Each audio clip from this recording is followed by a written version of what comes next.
Mas a gente queria contextualizar um pouco para vocês que estão assistindo o porquê da importância de se falar da alimentação na escola, né? Tentar argumentar também sobre o porquê da importância desse planejamento prévio da alimentação do seu filho. A gente sabe da importância de se alimentar de forma geral, mas o porquê de se preocupar com o que essa criança come na escola. A gente sabe que muitas famílias, as crianças passam pelo menos 25% do dia na escola, né? E algumas crianças 50% do dia na escola. Então, quanto mais tempo essa criança está na escola, mais preocupante é saber como ela se alimenta lá, se ela se alimenta lá do que se manda ou do que se fornece nesse ambiente escolar.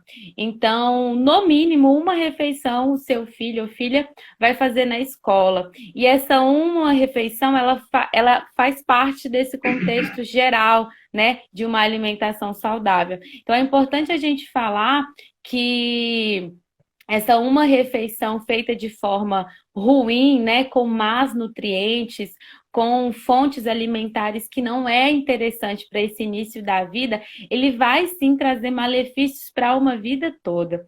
E um outro ponto, a gente sabe que a criança não estuda só um ano da vida, ela estuda quase que a vida inteira. E isso vai se perpetuando, né? Uma vez que eu levo esse lanche ruim, de má qualidade, para a escola em um ano, eu acabo perpetuando isso para ao longo da vida inteira, e depois desmembrar isso fica muito difícil. Então, por isso que a gente quer falar um pouco sobre a importância dessa alimentação, né, Iolene? Isso mesmo. Se você fizer as contas, a criança ela faz 5 lanches na escola por semana, né?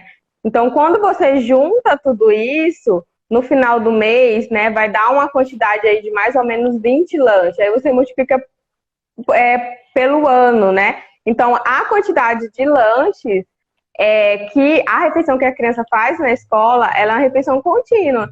Então, se você, aí você escolhe, né, qual forma que você vai querer alimentar seu pequeno, né? Então, se ele leva todo dia um suco de caixinha, né, um refrigerante, um todinho de caixinha, consequentemente, ele vai ter alguns problemas relacionados a colesterol alterado, a pré-diabetes, que é algo que a gente vê muito em consultório, né? Então a gente faz as continhas aí e vê o que no final do mês vai dar. Isso mesmo. No final do mês, no final do ano, no final ali da infância, tudo isso conta, né?